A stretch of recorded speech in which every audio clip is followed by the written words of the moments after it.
Justice शाइक उस्मानी साहब हमारे साथ हैं। शाइक उस्मानी साहब, वफाकी आइनी अदालत, इसके ऊपर बहुत ज़्यादा सींग फंसे हुए हैं पीटीआई के और हुकूमत के। बाज़ लोगों से हमने पूछा तो वो कहते हैं कि ये काम सुप्रीम कोर्ट ख़ुद भी कर सकती है, कि सुप्रीम कोर्ट में जजेस की तादाद में इजाफा करते हैं और एक कॉन्स्टिट्यूशनल सीनियर मोस्ट जजेस के ऊपर कॉन्स्टिट्यूशनल बेंच बना दें, तो वही काम जो आप आइनी अदालत से लेना चाहते हैं सुप्रीम कोर्ट से ही हो जाएगा। तो एक नई अदालत ना खड़ी करें, शायद सिस्टम में नुकसान ज़्यादा और फ़ायदा कम होगा इसका। आपकी राय क्या है? देखिए, मेरी राय तो हमेशा से यही थी कि हमारी जो सुप्रीम कोर्ट्स हैं और हाई कोर्ट्स भी जो हैं वो सियासी केसेस में इतनी इन्वॉल्व हो जाती हैं, और चूंकि उसमें आजकल सोशल मीडिया में कवरेज बेइंतहा होता है तो हर एक आदमी उसमें इंटरेस्टेड होता है, तो वो बाकी केसेस सफ़र करते हैं। जो यहाँ पे प्रोफेशनल लीगल टीम्स हैं उनको बड़ा प्रॉब्लम है। 20-20 साल केसेस चलते हैं हमारी अपनी फर्म में, 20-20 साल केसेस चलते हैं, कोई डिसाइड नहीं होता, कभी चलता ही नहीं, ये केस चल रहा है, वो केस चल रहा है। तो इस वास्ते चूंकि हमारे मुल्क में जो ये केसेस आते हैं सियासी केसेस, वो इसेंशली अपनी जो ईगोज होती हैं पॉलिटिशियंस की, उनके बेसिस पे होता है, उनकी अपनी एम्बिशंस और ईगोज के ऊपर, एक दूसरे के साथ लड़ाई झगड़े के ऊपर वो पहुंच जाते हैं कोर्ट में। अगर पार्लियामेंट ने एक लॉ पास किया, उसको खिलाफ दूसरा आदमी फौरन एप्लीकेशन फाइल कर देता है। दुनिया में ऐसा नहीं होता है जिस तरह से यहाँ होता है। तो इस चीज़ को रोकने के लिए मेरे ख्याल में ये बड़ा अच्छा तरीका है कि एक आप कॉन्स्टिट्यूशनल कोर्ट बना दें, जिस तरह के यूरोपियन कंट्रीज में है कॉन्स्टिट्यूशनल कोर्ट, जिनका काम ये है कि वो इस किस्म के केसेस को देखें और फैसला करें, और उसमें कोई प्रॉब्लम नहीं है। दूसरे जो बाकी जो डिस्प्यूट्स हैं, लोगों के जो प्रॉब्लम्स हैं और जो कमर्शियल डिस्प्यूट्स हैं, उन पे कोई प्रॉब्लम नहीं होना चाहिए। ये तो मेरे हमेशा से व्यू है, और मेरे ख्याल में अच्छा आइडिया होगा। ये किस तरीके से नाफिज किया जाएगा वो एक अलग चीज़ है।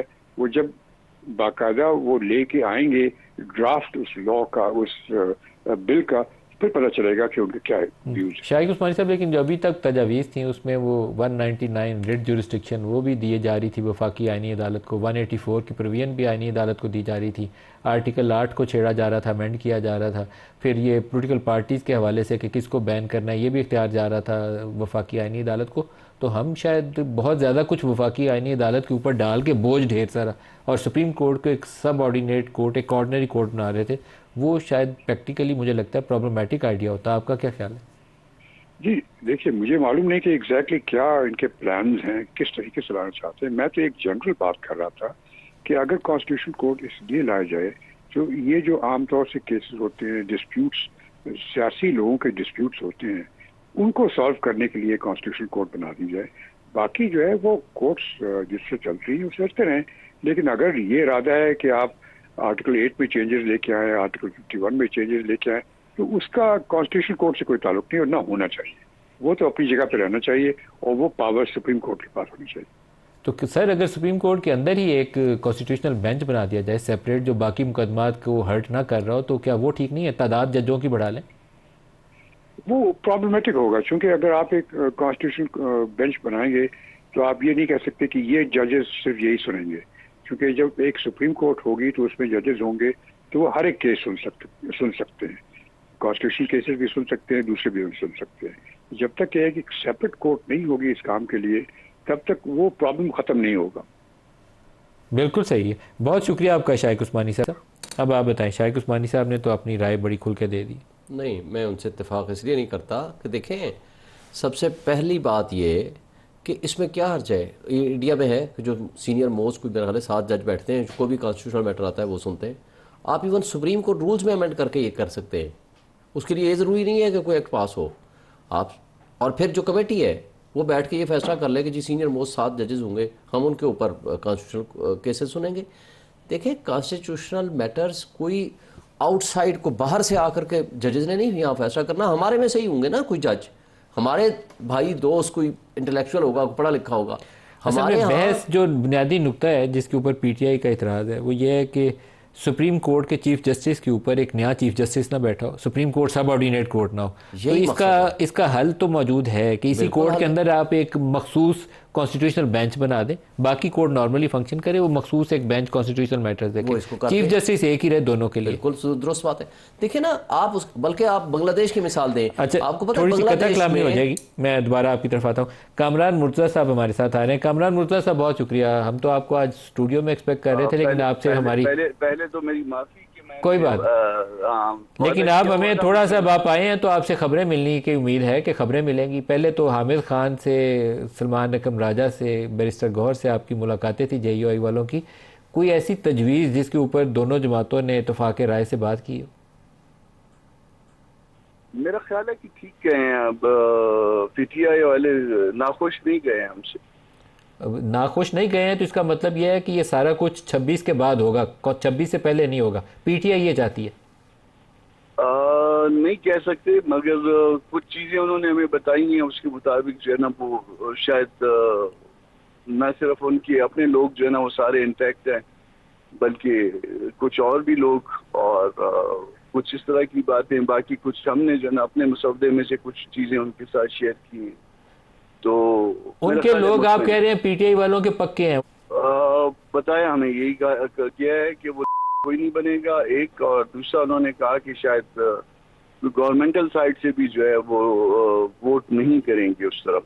एक चीज़ बताइए, गवर्नमेंट साइड से अच्छा वोट नहीं करेंगे, ये तो ब्रेकिंग न्यूज़ होगी कि गवर्नमेंट के लोग खुद ही उस पैकेज को वोट ना करें जिसके लिए PTI के वो 10 बंदे तोड़ने की तैयारी कर रहे हैं। सर एक चीज़ बताइए, ये जो एक तजवीज़ हमने आज सुनने में आ रही है बार बार मुख्तलिफ हल्कों से, हो सकता है कि कामरान मुर्तज़ा साहब का ही ड्राफ्ट हो या PTI वालों ने किसी ने तजवीज़ दी हो, कह रहे हैं कि तजवीज़ एक ये भी है कि सुप्रीम कोर्ट में जजेस की तादाद बढ़ाकर चीफ जस्टिस एक ही रहे बजाय एक नई आईनी अदालत बनाने के, तो एक कॉन्स्टिट्यूशनल बेंच बना लिया जाए सुप्रीम कोर्ट के अंदर ही जो आईनी मामलात को देख लिया करे। क्या इस तरह की कोई तजवीज़ आई है सामने? हो सकता है ये JUI की तजवीज़ हो सकता है ये JUI की तजवीज़ हो। ये तो बड़ी खबर है जी, फिर हम तो इसको ब्रेकिंग न्यूज़ चलाएंगे। आप इस पर थोड़ी रोशनी डालें, हमें समझने में आसानी हो जाए। इसका क्या तस्वुर है आपके सामने? इसको बस हो सकते हैं रखे हैं अभी फिलहाल, जब तक मौलाना शेयर करें इसको। जब तक मौलाना ना शेयर करें तब तक इसको हो सकता है में रखें। ठीक है, इसको हो सकता वाली ऑप्शन के तौर पर हम रखते हैं कि कॉन्स्टिट्यूशनल बेंच बना लिया जाए जिसमें 5 सीनियर मोस्ट जज हो और चीफ जस्टिस एक ही रहे। 26 तारीख को जब नया टेक ओवर कर लेंगे, लेकिन एक मखसूस बेंच हो जाएगा, बाकी सुप्रीम कोर्ट नॉर्मल फंक्शनिंग करे और 5 सीनियर मोस्ट जजेस जो है वो कॉन्स्टिट्यूशनल मैटर्स देख लें। वैसे कॉन्स्टिट्यूशनल मैटर अराउंड 200 है सुप्रीम कोर्ट में, 60,000 प्लस केसों में, 60,000 प्लस केसेस में। तो जजेस की तादाद कितनी होनी चाहिए आपके ख्याल में? ये तो एज ए वकील आप राय दे सकते हैं, मौलाना से मेरा ख्याल है 5 ठीक है। 5 ठीक है। तो इसके लिए फिर मजमूई तादाद आपको 22 करनी पड़ेगी या 25 करनी पड़ेगी? सुप्रीम कोर्ट की प्रेसिडेंशियल ऑर्डर से भी हो सकती है, ये एक्ट ऑफ द कोर्ट से भी हो सकती है। एक्ट ऑफ द कोर्ट से भी हो सकती है। 22 या 25? 22 कर लें, 25 कर लें, बाकी को हाई कोर्टों में भी बढ़ा लें, इवन लोअर कोर्ट्स में बढ़ा लें, काम जल्दी निकले। तो ये तो फिर एक कम मुतनाज़ा शक्ल होगी, काबिल कबूल शायद हो, PTI वालों को भी काबिल कबूल हो, आपकी जमातों को जो आपके हम ख्याल है उनको भी काबिल कबूल हो। It's more doable option. मेरा ख्याल है कि इसके ऊपर जो ना कौम का इत्तेफाक हो सकता है। तो पीपल्स पार्टी वाले इस पे एग्री कर जाएंगे, क्योंकि नून लीग शायद ना इत्तेफाक करे, लेकिन पीपल्स पार्टी इंपॉर्टेंट है कि वो इत्तेफाक करे तो फिर ये मामला आगे बढ़ जाएगा। अब पीपल्स पार्टी के पास ये तजवीज़ जाए तो फिर उसके बाद देखते हैं। आपने इंगेज तो किया, आपके पास वो मुर्तज़ा वहाब की मुलाकातें आपकी हुई, आपस में डिस्कस किया उनके साथ? बस इसको आज मौलाना ने कहा कि इसको रिफाइन करें मजीद डॉक्यूमेंट को, तो देन जो है ना उसके बाद शेयर करते हैं। तो रिफाइन कर लेते हैं, 1 आध दिन में रिफाइन कर लेते हैं और उसके बाद जो भी पोजीशन बने। तो इसका मतलब है ये मोस्ट लाइकली अब जो कुछ होगा ये SCO समिट के बाद ही जाएगा। 18-19 वाला जो हफ्ता है उसके अंदर इस तरह का कोई एक्ट या जो भी शक्ल होगी उसमें आ सकती है, अगर गवर्नमेंट को जल्दी ना हो तो। और नहीं तो फिर 25 के बाद।